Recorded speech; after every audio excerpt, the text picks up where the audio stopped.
Superintendent of ISD. Everybody give her a hand and let her take it over.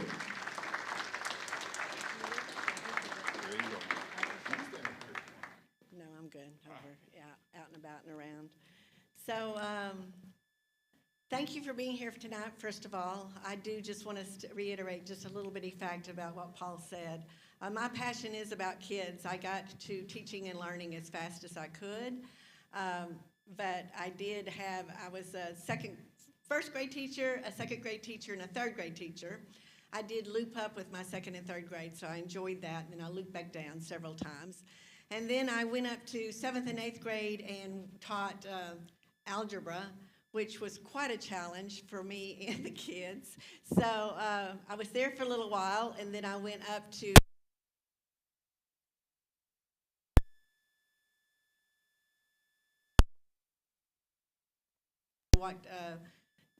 what they needed to do in their graduation plan, what they wanted to be in their future when they went to dual credit. So I had a great passion already before I got here. And then I got to Greenville, and if you don't already know it or if you don't already agree with this, I hope you do soon by looking at our campuses and looking at our kids.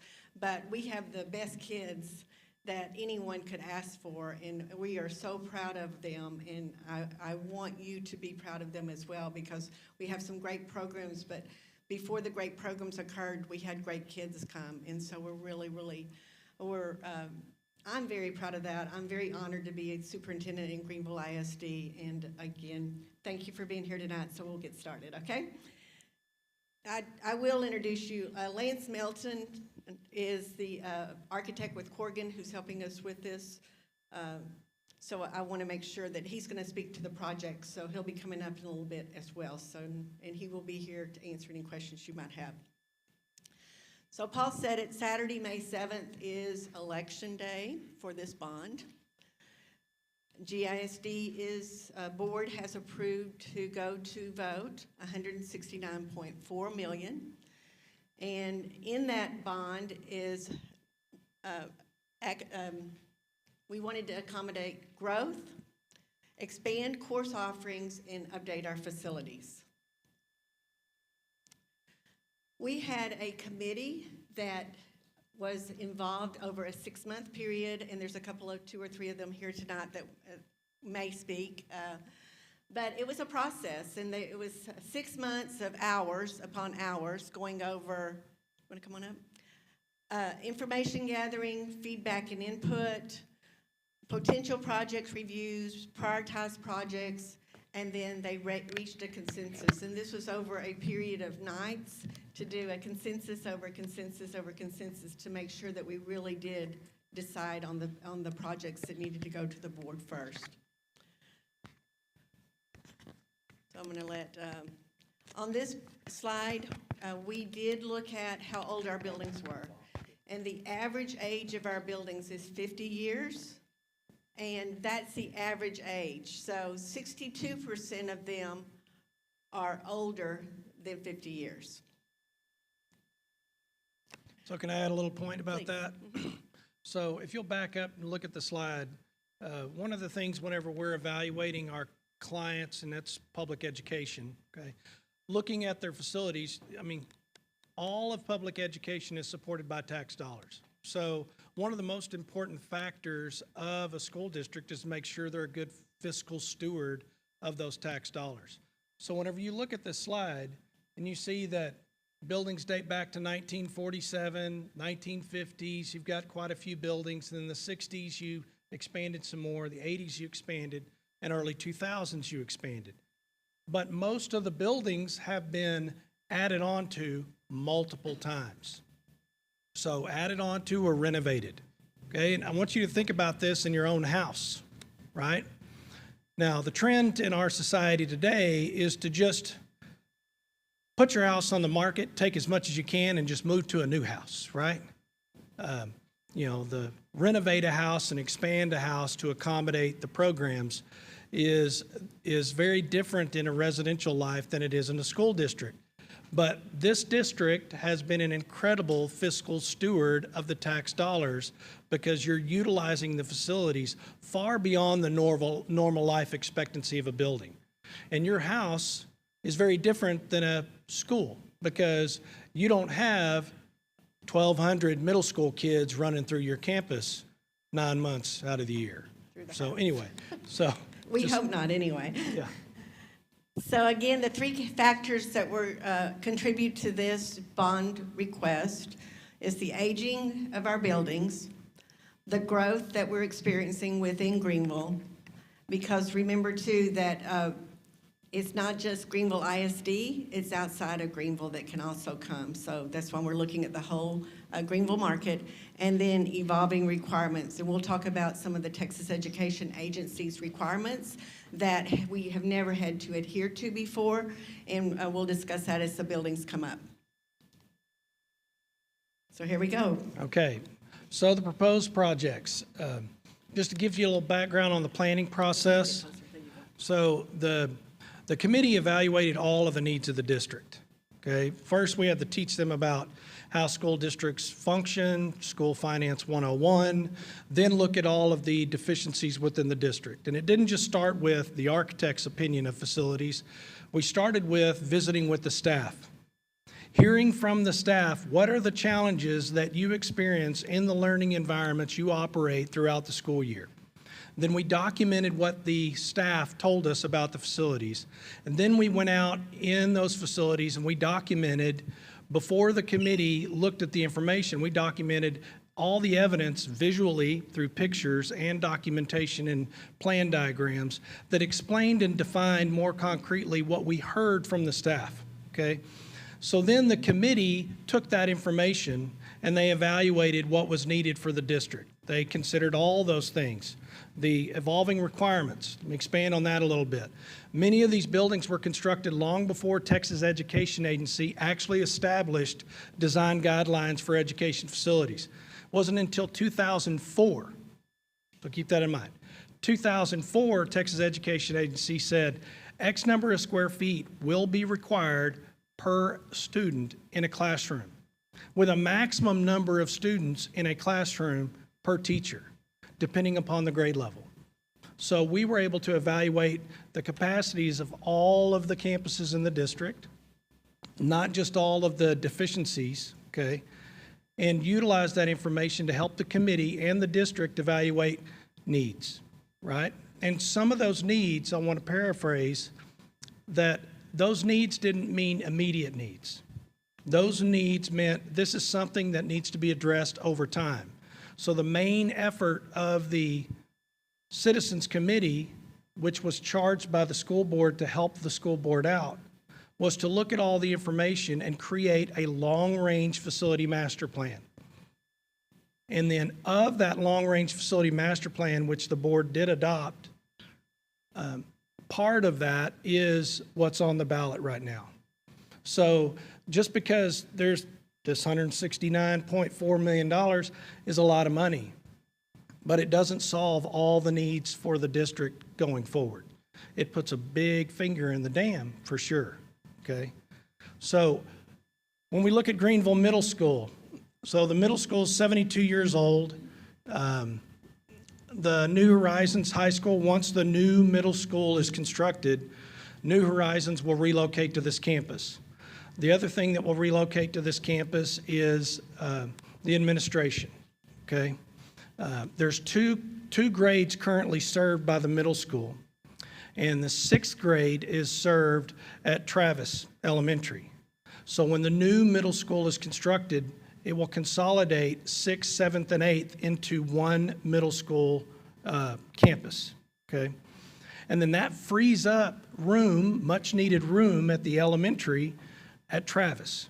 So that was a very creative way that the committee said, hey, if we built a new middle school because we need one to replace this campus because none of the classrooms actually complied with TEA minimum size requirements, because remember, it was constructed long before the TEA standards were evaluated. Okay, the other thing that this project does is it resolves a bunch of ADA issues. Okay, so in the 90s, the Americans with Disabilities Act came out as a federal civil rights law. So in 2001, public school districts were required to bring all of their facilities within ADA compliance. And many of the campuses in the district have done so where they could, okay? As you might imagine, the old gym here is beautiful, but it's old and in no way, shape, or form is ADA compliant. So the desire in the civil rights law for ADA is to remove barriers for those with disabilities. The new campus will also solve that problem, okay? And I would just say, for the New Horizons being moved here, that is a small group of students that are very low ratio between students and teachers. And so therefore, them moving into this campus, even though the rooms are smaller, will allow them to adhere to class sizes that are still small and still be able to function. Because currently, New Horizons High School does not have a functioning kitchen. So we bring their breakfast and lunch in every morning and every day at lunch. And this will allow them to have a kitchen that with hot food on site, as well as have a gym that they don't currently have. And one of the final things about the middle school campus that the committee evaluated, and it's a feedback that we heard from staff, and it's not just this campus, there were other campuses we'll speak to, and that is the safety of the students. Right now, the PE function for outdoor athletics, you have to cross the street to where the old high school stadium was in order for the middle school kiddos to get dressed out for their outdoor athletics. So them crossing back and forth across the street is not ideal in the modern learning environment. The new campus actually resolves that problem and will bring them back onto the same site. So that is it for I'll say middle one school more thing, campus. if you don't unless you mind. add So with the addition of middle school also, right now we have 77 pathways, certifications for CTE at the high school. And so if we were able to add classes to the middle school, that would allow us to put some more CTE classes at the middle school, as well as pre-AP classes. Because right now, we can add 2 classes to the middle school. And so that limits us to 2 choices to be added for next year. And this new middle school will allow us to not just have 6th, 7th, and 8th there, but also have additional CTE offerings lower, because 7th and 8th grade can have CTE courses and more pre-AP classes. So there were 2 potential sites that were evaluated for a new middle school to go. Both of the properties are owned by Greenville ISD currently. So the site that the committee and the school district determined was most appropriate is the site that's located just south of Hunt Regional Medical Center. Okay. One, the main purpose for that site to be chosen as a favorite, it's because it's more population center of the community. So whenever the old middle school gets transitioned to the new middle school campus, it's more that geographic center and the populated center of the community. The other site is behind Lamar Elementary. So there was an old TxDOT facility that the district worked with TxDOT, and they acquired that property. It wasn't completely gifted. But in the future, as the district continues to grow, part of the long-range facility master plan is to build out an additional middle school when needed on that campus. I want to clarify, the Lamar site is not included in this bond. The only site that's included in this bond is the new 1,400 student grades 6 through 8 middle school campus that will be, as shown here, that is behind Hunt Regional. So, And if passed, that would open in August 2025. So again, the kids can continue to go to middle school where they're at, and this site would be built out. okay. And then, so this gives you a better idea of where the site is located. There is right now there's a developer we've already visited with that is looking at expanding and developing the property that is to the west of the ISD site that's between the school district site and Wellington. Well, they've already agreed that, yes, we would definitely love to work with you, the district, to provide vehicular access from Wellington to the district's property. And what they specifically said is that it's to their advantage to do this right, because they want their neighborhood to look aesthetically correct, as well as allow us to have access into our school. So they were without a doubt, they said, we want to work with you guys, and we actually said, so we're an ISD, how much money do you want? And they said, this isn't about that. They want to make sure that it works for their development as well as us. Correct. And then we've also visited with Hunt Regional Medical Center about possibly getting an additional vehicular access to the north of the site. The only thing we have to coordinate there is to make sure we watch our traffic counts, because Hunt Regional also has a new emergency room that's on that side of the campus for them. And so having that additional vehicular access to Wellington is really significant. Plus, we will also have access through the neighborhoods that come to the site on the east. So it's from a vehicular access, from a centralized location in the community, serving the needs for today and many years in the future. I mean, look at it, 72 years the existing site served, whether it was for the high school or the middle school. This is going to serve that long and possibly longer, because surely we won't have new federal programs we have to adhere to by then, right? Everything's going to stay the same. Right. And just to the hospital, kudos to them. They reached out to us the week the board passed the bond. So they wanted this conversation to happen. I think it was that Friday after the board voted. So very appreciative of the partnership there as well. So LP Waters, you know, how many of you have been to LP Waters? Raise your hand. You avoided? Okay. So when we met with the staff at LP Waters, I mean, one, it's definitely got a historic life, okay? But more importantly, their biggest concern was kiddo safety, because that campus is right on the road. And that road comes off the loop, and those cars are flying, and kids are crossing the street. They do not have enough on-site vehicular drive to truly let people drop off and pick up kids in a safe manner, especially whenever you're considering some kids are crossing the street. So getting additional on-site vehicular drop-off and pickup was very important to them in improving safety. Of course, the other thing is that the original school, constructed in 1950, okay, it has definitely had some aging conditions develop over time. When we were exploring the assessment, these are some of the conditions you can look at. The cafeteria is well undersized, not just by TEA standards, but by the facility operation standards. The kitchen is also well undersized because parts of the kitchen have had to spill out into the cafeteria space. So some of their coolers are actually in the cafeteria space that is already undersized to serve the student population. So that's one of the issues.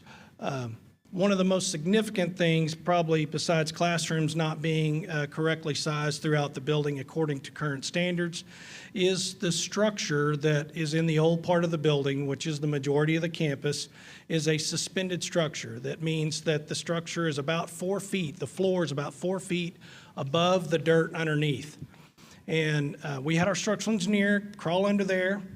I looked through the holes and got down and looked, but he actually crawled under there to evaluate to see if we had any immediate needs. The structure is sufficient to support right now on the loads, no additional storage or anything like that's going on, but it definitely needs to be replaced soon. So you have the safety issue, you have the TEA compliant issues, and you have the structural issues, which is one of the main reasons why the committee, just without a shadow of a doubt, immediately put this as a high priority from the beginning. And I'll tell you, the kid issue is we have 2 restrooms, 2 stalls in each restroom, and close to 400 kids. So if you can imagine 3 and 4-year-olds having to get to the restrooms quickly, we have to plan ahead pretty effectively to make sure that they're able to get there safely and without accident. Good point. So then, There's a street. oh yeah, some of the street view.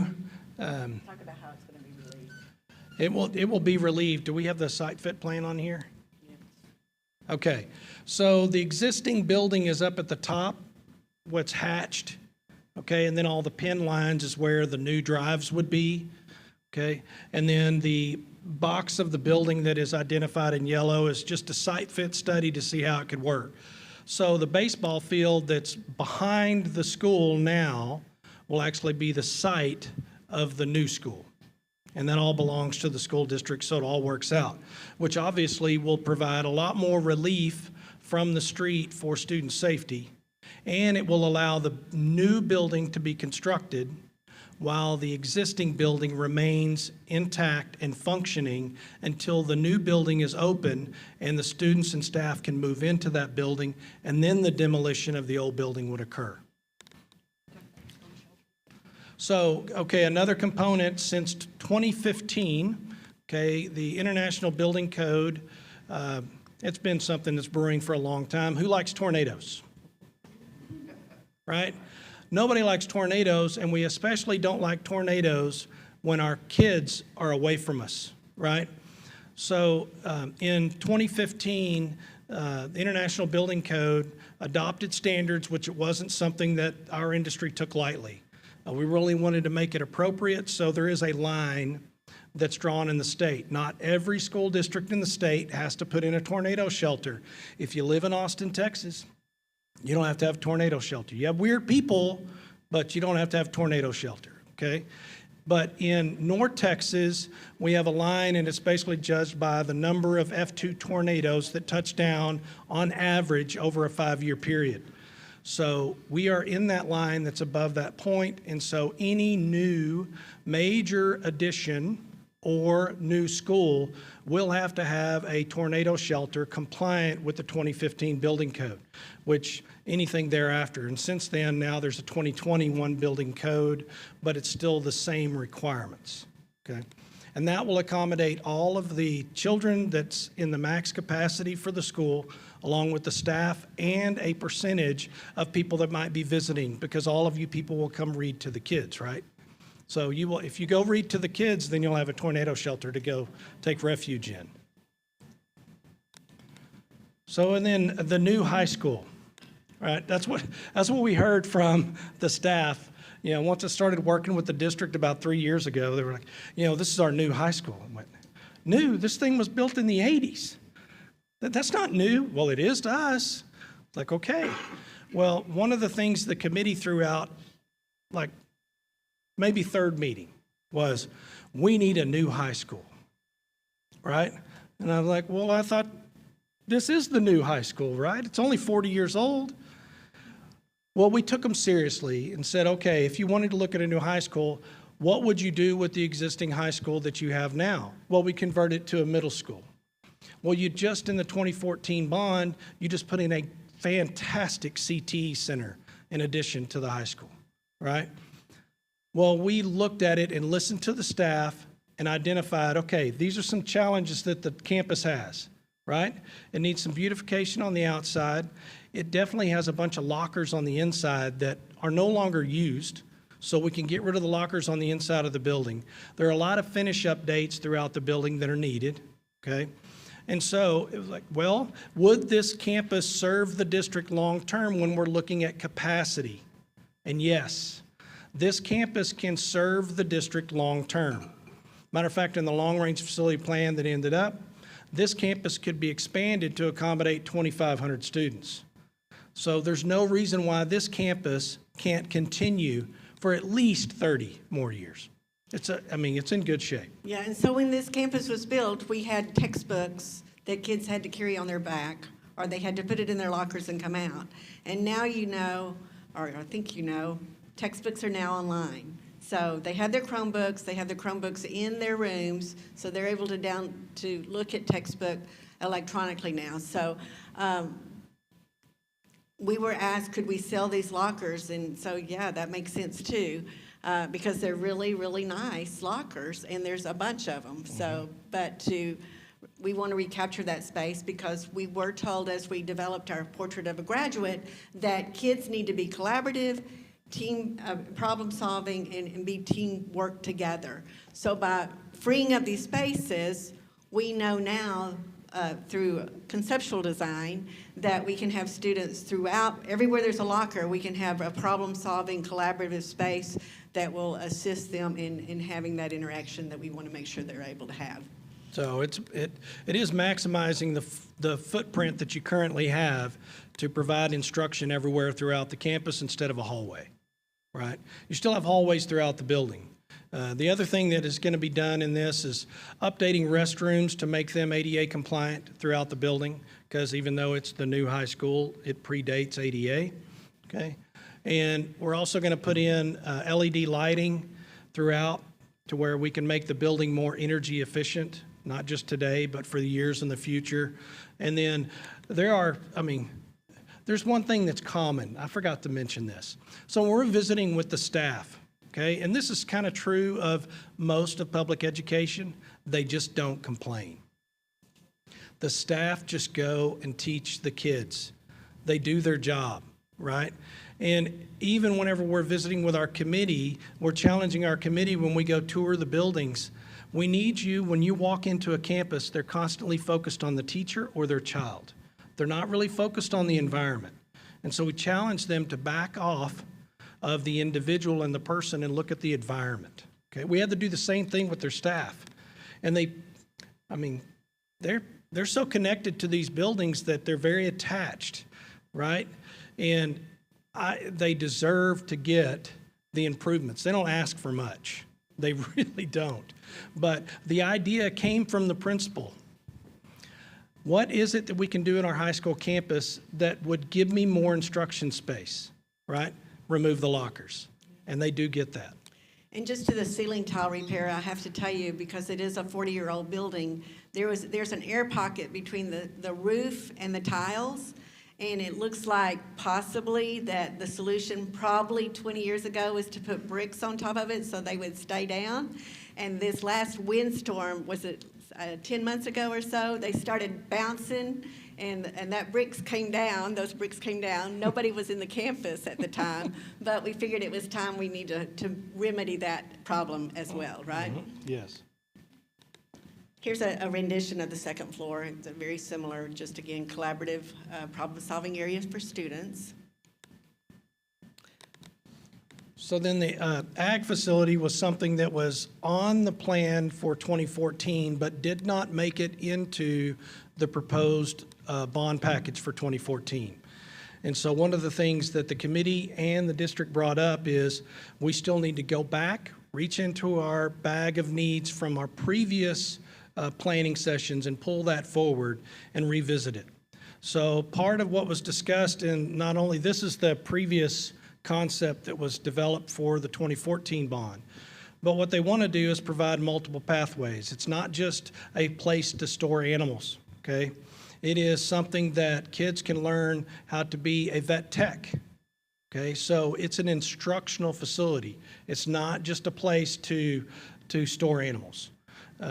So they will learn how to not only manage the livestock within the facility, each of the pens will have to maintain and manage. The most significant part is none of the students in the ag program now have any location to store their animals that's district property. So that's what, right after the board approved the vote, I met with the FFA officers, and they said, it's going to be such a blessing not to have to either have a pasture or borrow a pasture. And if those two things don't happen, the kids weren't able to participate in FFA. And Lance said it, but this is not just an ag barn. It is an agricultural instructional facility. So this has to fall under all of Texas Education Agency requirements as well. There's no brick and mortar classroom, but to take care of an animal, how to do it, when to do it, is all encompassed in this area. Mm-hmm. So it'll have what in animal science world, it'll have a lab in it, okay? The other thing that's significant about this is the city has already said, we're okay with you locating it on the high school property somewhere on the high school property. So not only is it on a district property, it's convenient for the students that want to be in ag. So those kiddos that don't have land to house an animal, now they can participate in a program because the district will provide that space for them. And the proposed location is literally right outside the current FFA facility. So all they have to do is walk out, I don't know, 20 feet probably. We'll make it close. Yeah, we'll make it close, okay. Okay, and then the transportation facility. So it currently is located right behind the 1947 old high school stadium, okay? And the old concessions and restrooms that spectators enjoyed going to football games on Friday nights, that's a place where the current bus staff go to the restroom and meet for their lounge in the morning before they go out and pick up kiddos. It's also a shared space where they get training. So the school board had contacted us, it's been almost 3 years ago, whenever the TxDOT facility came on as far as an option for the district, to evaluate what is the most appropriate location for the transportation facility, because they even looked at possibly moving this transportation and bus yard to the TxDOT location. But after all of the analysis, the main determination for keeping it where it is for service and convenience for the drivers, because it is basically geographic center. It's right across the street from the existing middle school. And actually, the mileage that was factored in to have it at TxDOT was enough mileage difference for the buses that it did impact the decision as well. It did. So this was developed in a master plan of 3 phases. The first phase was a building that would have 2 maintenance service bays and a covered wash area so that they could wash the buses and maintain it, because currently in the facility they have a metal building that the bus can't even fit in. So the mechanics are working on the buses in the elements, just whenever they have to. So not necessarily the best and ideal scenario. The school board had us go ahead and move forward design on that. They actually funded that portion of that project development improvement at transportation by fund balance. So that project is under construction right now. The remaining phases is what the committee looked at and determined we need to include this in the proposed bond. And that is expanding and providing a dedicated transportation facility and drivers education facility. So instead of them having to use the restroom in the old concessions area, they'll actually have a building that's going to be constructed to where they can come, they can meet in the morning, do any kind of training that they need to, plus they have restroom facilities, and the transportation offices will be located there. The other part of the project is to demolish the 1947 bleachers, okay?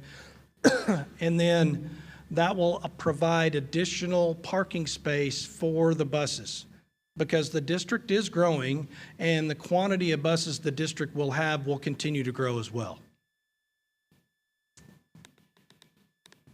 So the overall amounts for the bond, $105.1 million is for the new middle school, 31.1 is for the replacement of LP Waters.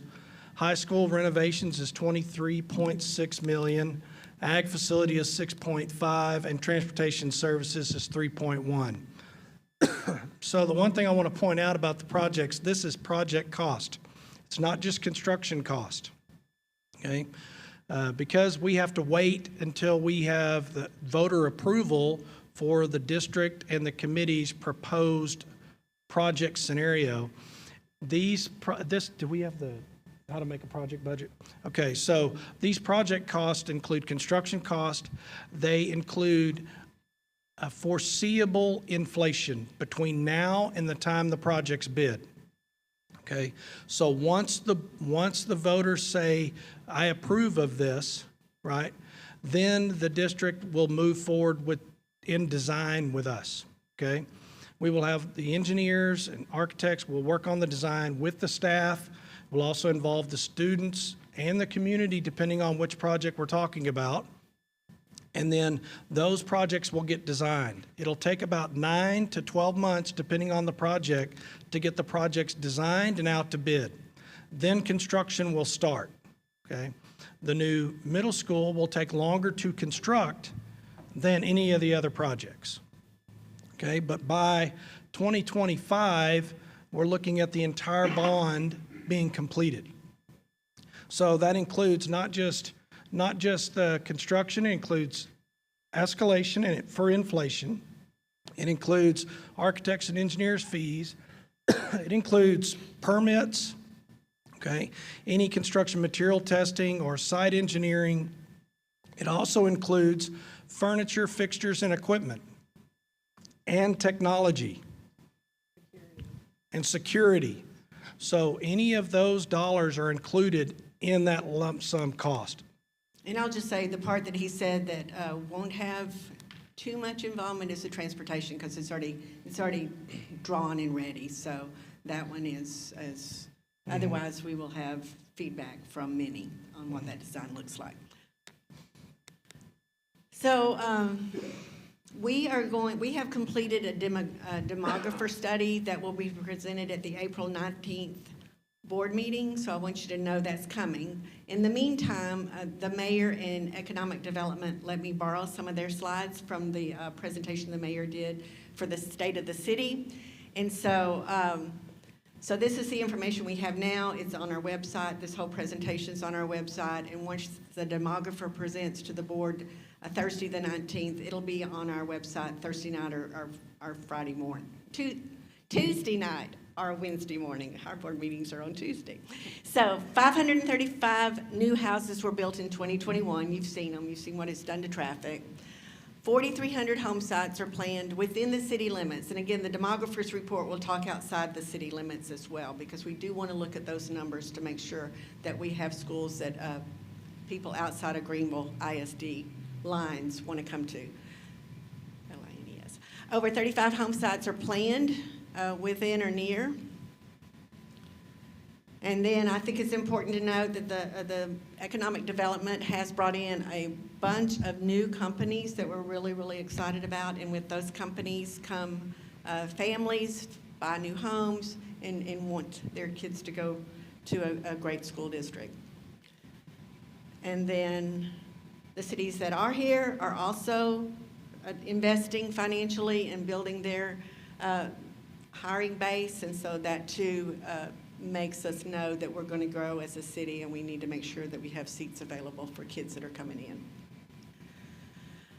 Just talk a minute about the tax and the tax rate. So Greenville ISD is at the lowest tax rate they've been in 10 years. We're at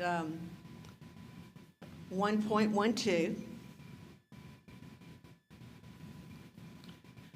And then I'm going to start with the statement at the bottom just to make sure, because Paul said something about Hunt County. Well, all of Hunt County will be able to vote on a homestead exemption. Right now, we all know we're at $25,000 for the homestead exemption and if on the election on the ballot, we will be able to vote if we want it to go up to $40,000. That is a vote that has to take place in order for it to happen. So I just want to point that out because some people were not aware of that. And so we have calculated, or on this slide shows you, if the $40,000 homestead is approved on the ballot, then for a $100,000 home, the increase of 11.1115 cents will be $5.58 a month, and then $66.90, and then you can see from there. We do have a calculator on our website that if you want to put in your own home value, it'll show you what the tax rate change would be for $25,000 and for $40,000 homestead. So that's just a visual to remind you, we all probably, some of us waste that $5.58 a day. So we look at that way. And just for anyone that is a homeowner 65 or older or disabled and has filed that as your exemption, there will be no tax increase based on this bond. And I'd just like to say that twice, so here we go. Homeowners 65 or older or disabled and who have filed that exemption will not see a tax increase if this bond were to pass for this school tax. So here's another way to look at it. I told you that we were the lowest in 10 years, the $1.12. And here's just a picture of our neighboring communities. Rockwall, Commerce, Terrell, Forney, Caddo Mills, Royce City, and Community. You see, even if the bond were to pass, at $1.23, we would still be lower tax-wise than our neighboring communities. I really like this slide. This one's my favorite. So then I wanted to look at neighboring bonds. So some have already passed and some are proposed. So you'll see Commerce in 2021 asked for $68 million. And then if you'll look all the way to the right, Forney's asking in 2022, that's not a typo, $1.3 billion bond request. So we're right there, as you can see, right in the middle there. Now here is a slide, and I'm going to say again, this is on the website. It's hard to read some, but it tells you what dollar amount they're asking for and what that builds for them. And ours is up there as well. I think the other point that Lance, that I'm not sure you really detailed out, for the middle school, we still have infrastructure, roads, water, sewer, drainage, everything that has to go for the middle school. So that's just a reminder of what's really involved. It's a lot. And then I want to also brag for a second and say, you know, we are in very sound financial ratings right now. We have been for quite some time.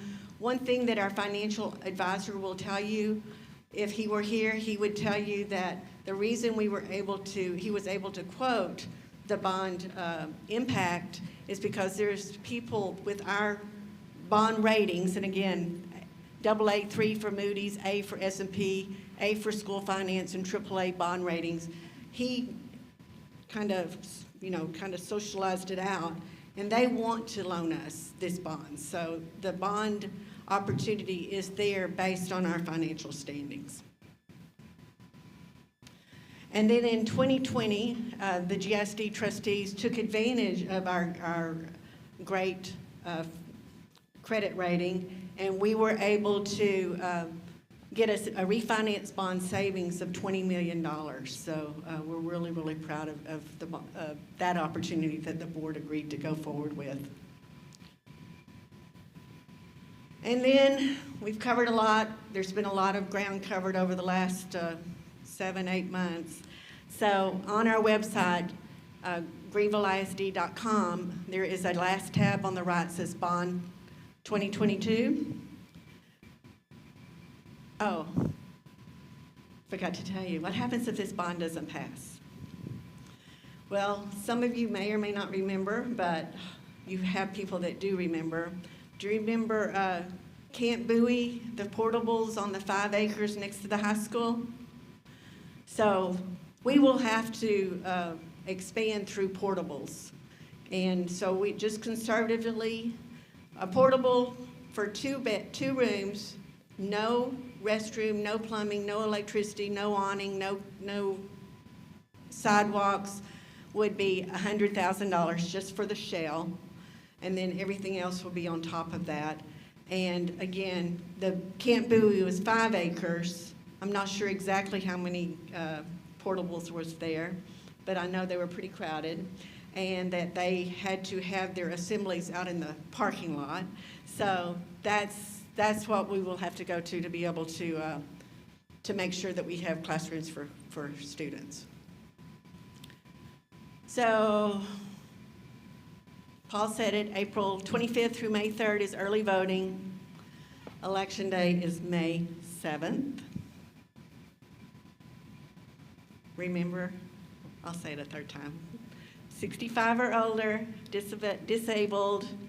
If you have that exemption on your home, no tax increase for this school bond.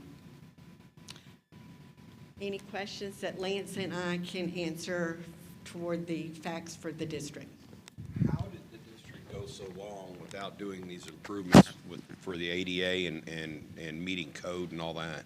I mean, They were grandfathered in, so we didn't. 70 years. Yeah, it was grandfathered in, so only new construction falls under this requirement.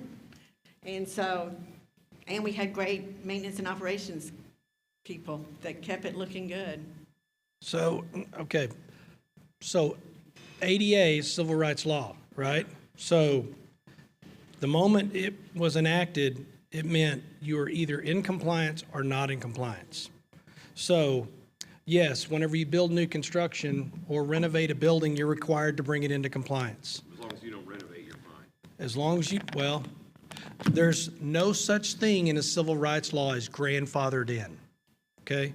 So what started to happen, the Department of Justice, in the late 2000s, they started randomly selecting school districts across the United States.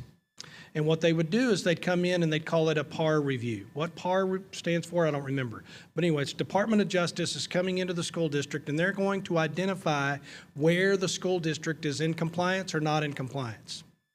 And if they do that, the school district is required to bring all of those items into compliance with ADA within a period of time. Okay? Killeen ISD was penalized by doing that. That's a perfect example. Sorry? No. They just got randomly selected. The PAR review came in and they had to bring those things up into compliance. So if we don't do this at any time, we could have a PAR review and You have a problem, or if you have someone in the community that attends that school, okay, that has a disability, boom, then the district has to do something to accommodate. That's what normally happens. Somebody will say, my kid's in a wheelchair, he can't get to school, what's the deal? Right. And so now you have to comply. So then also for the Texas Education Agency, as far as the classroom component, yes, Sharon's absolutely right that when Texas Education adopted that, they knew that districts in the state of Texas had facilities that dated back to the 20s. It was like, I can't force taxpayers in our state to bring all their facilities into compliance with these guidelines. So what they said is whenever you're renovating a space, you have to do it this way. You have to bring it in compliance. However, if you don't have a space that complies, then what it means is you have to utilize the square foot allotment per student depending on the grade level. And what that means is, for instance, in the middle school where all of their classrooms were undersized, that means that you can technically only have fewer students in those classrooms than you would currently use. we'll just get more portable. Right.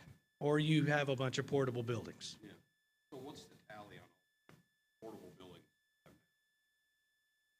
How many do we have? I'm going to count them.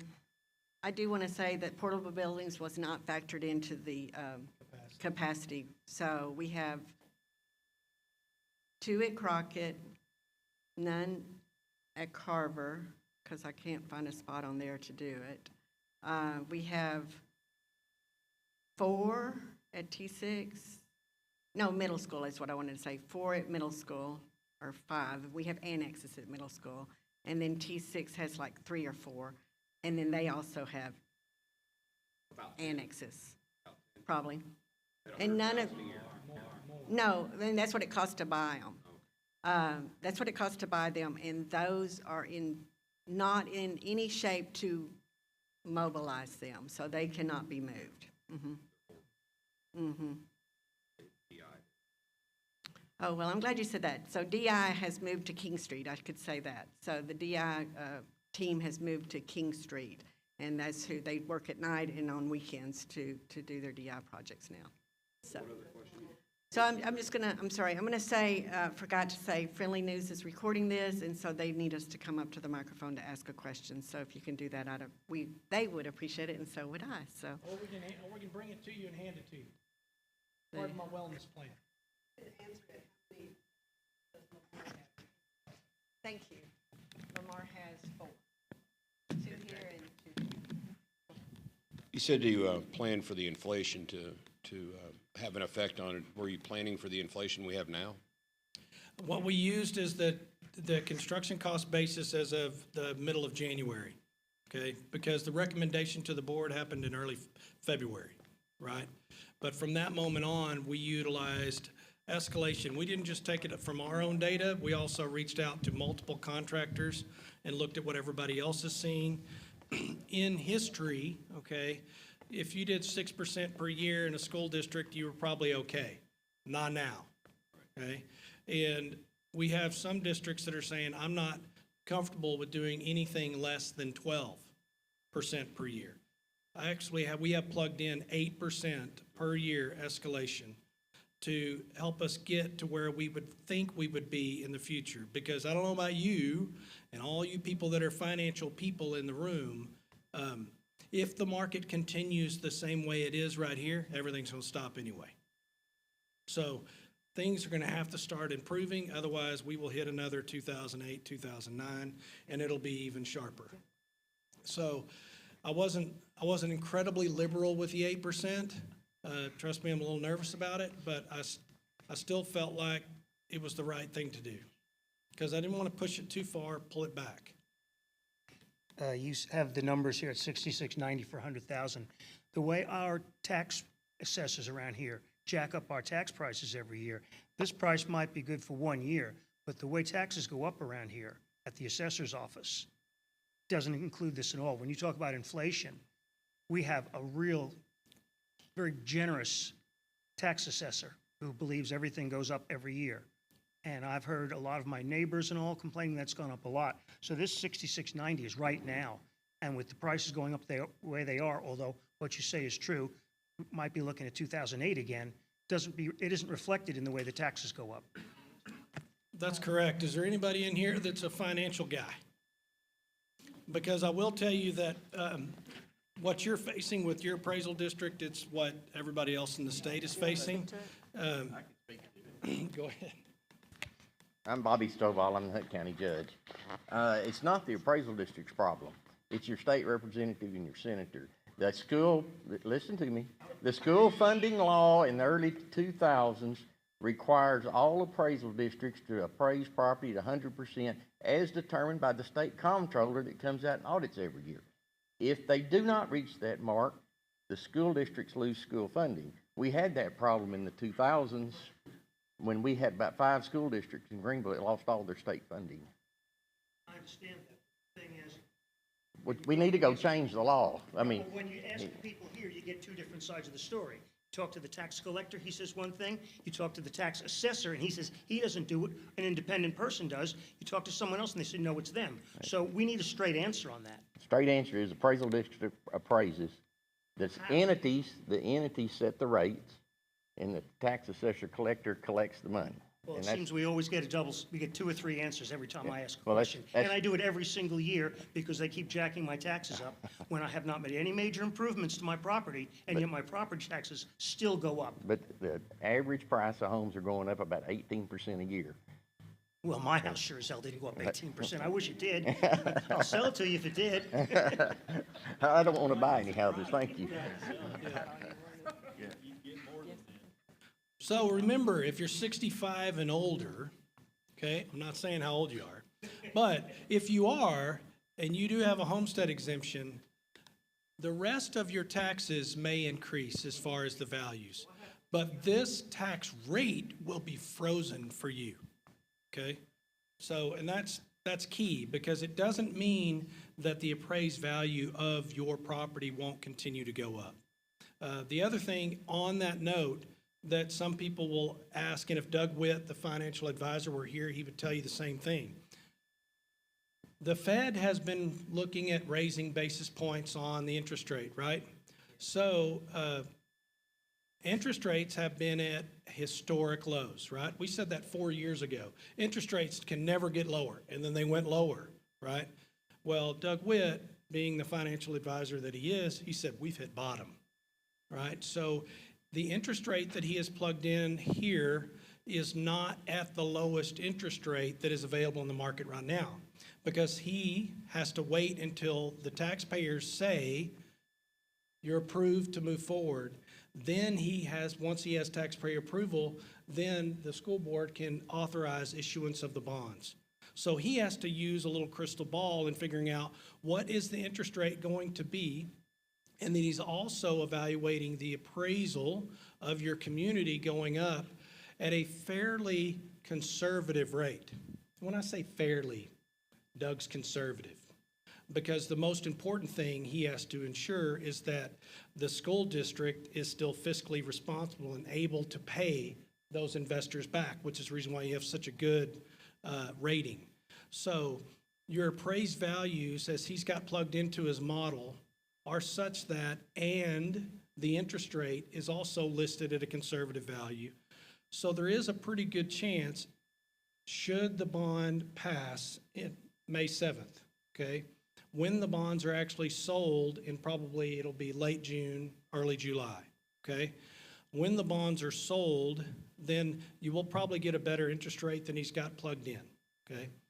The other thing that will impact that is over time, whenever this balance hits the tax rolls, the appraised value he's got plugged into his model will build the growth that you need between the debt and what the payout is. So the actual tax rate that goes on the bill next spring will probably not be, it won't be any more than what's listed in the proposal.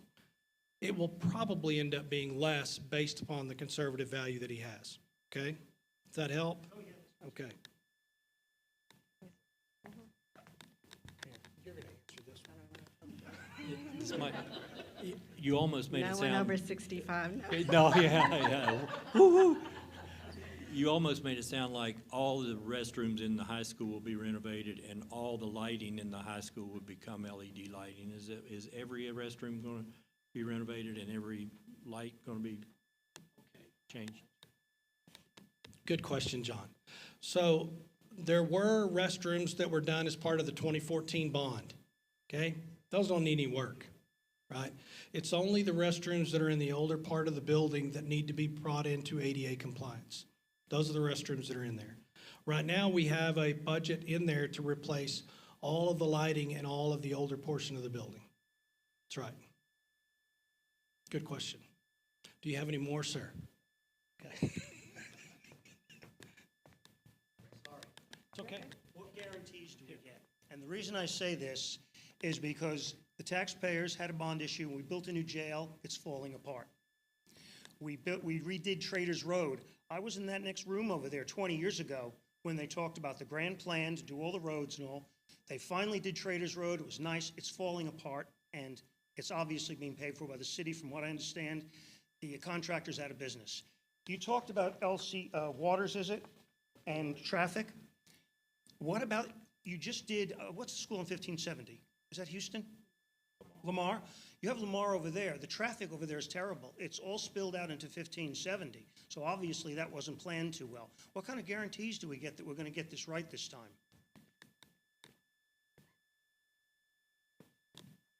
Guarantee. Well, define guarantee. No traffic. You know, it depends on what your definition of is, right? So I will tell you that everything that has been committed to the taxpayers that's listed in this bond will be delivered for hopefully less than the dollar amount that's here, okay? It'll work. It'll be code compliant. It will be code compliant, and it will work, and we do have a warranty period. So there's a design phase, okay? Not a guarantee, there's a warranty period, okay? So we will have the design phase, then we will enter in construction. We will go through a very detailed method of selecting what type of construction we want to use. We will also go through and evaluate our contractors, not just based on lowest price, okay? We will do it based on lowest price qualifications, all right? Is this a company that's not going to disappear in 3 years, right? So we're going to make sure we get contractors that are on board. We're also going to specify products that meet a higher level of criteria as far as their compliance to deliver. We will not identify or allow substitution of any product that's in the building that hasn't been established and utilized in facilities similar to the school district for at least 5 years, okay? So we're not going to have some company just be fly-by-night and show up like an old carpetbagger and then drift out of here. That's I mean, I've been doing school district buildings for my entire career, and I'm not 65, but I'm on my way, okay? But we do make sure that what we put in the bond is going to deliver a facility that can be utilized by high schoolers and middle schoolers and elementary kids, and they can be durable, and it can withstand the test of time, just like your buildings have that have been built, okay? You do have horrible soils. You do. I mean, when your potential vertical movement of a soil is plus or minus 7 inches in 1 year, that means if it's wet, it goes up here. If it's dry, it goes down there. You know what stops it? Nothing, right? Because the earth is going to move it. So we have to build in foundations that are more stable than just putting something like you would at your house, okay, to make sure this building will sustain long-term. Same thing with the site paving. We'll do everything to make sure, but there is no guarantee. 1 year after we and the district evaluate the completion of construction, and we give the contractor what is called a substantial completion. We believe they have completed the construction to provide everything that was required by the contract documents for construction. Then 1 year from that date, everything in that facility will be under warranty, okay? So within that time frame, all of the kids and the staff are gonna be using it, okay? So if there's wear and tear, like a kid takes a knife and gouges the wall, 1, he shouldn't have a knife at school. 2, he shouldn't be gouging a wall, right? Some of the user things happen in a school. But if the building starts having problems, that's in the warranty period, okay? Okay, but guarantee is a dangerous term. Just as a reference, and I learned this just last week and was actually surprised. And when you talk about Lamar and traffic problems, what surprised me is Lamar was built 20 years ago. There are traffic there now that was probably not anticipated at that time. And 1570 is also a state highway, which the city has no control over. Thank you for that. You're good reminder. That's good. No, good reminder. Yeah, that's the new elementary school. That's right. Yes, ma'am. I'm Helen Park, and I just wanted to make a comment, and I appreciate all the information that I gleaned out of this tonight. There's 2 words that I haven't heard, but I have I've heard examples used tonight, and that's research-based. Teachers don't do anything without that as their guideline. So just to enhance your presentations, you might use those. Thank you, Lance. Another one is good. Okay. I was just going to mention that also from being here last week at this time, you keep reminding me that the total bond package is not just the buildings, it's technology and furniture. And I've been involved in a lot of projects where that all comes later, hotels and stuff like that. It's not often thought about, so it is a good reminder to let us know that it's not just the building costs, it's the technology, which we all know is very expensive these days, and then on top of that, furniture.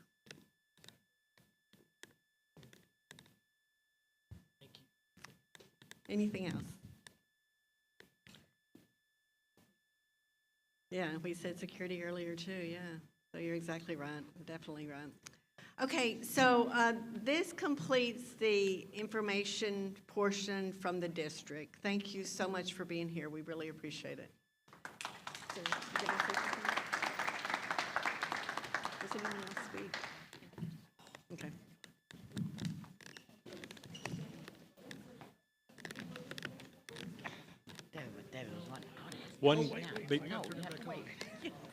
Before you go, one quick word, if I could. You've heard all about the bond and all the points, what it's going to do. What you haven't heard from the superintendent is her recommendation on whether you should vote, how you should vote. And there's a good reason for that. She's not allowed to say anything about how you should vote by law. So what the committee did right after the school board proposed the election, the committee formed a PAC. It's called Yes for GISD Kids. So if you would like to support the bond, Go look at the website, Yes for GISD Kids. Go look at the Facebook page, Yes for GISD Kids. If you need a sign for your front yard, you can register to get a sign. We'll bring one to you. So I just wanted to mention that before you go. Thank you.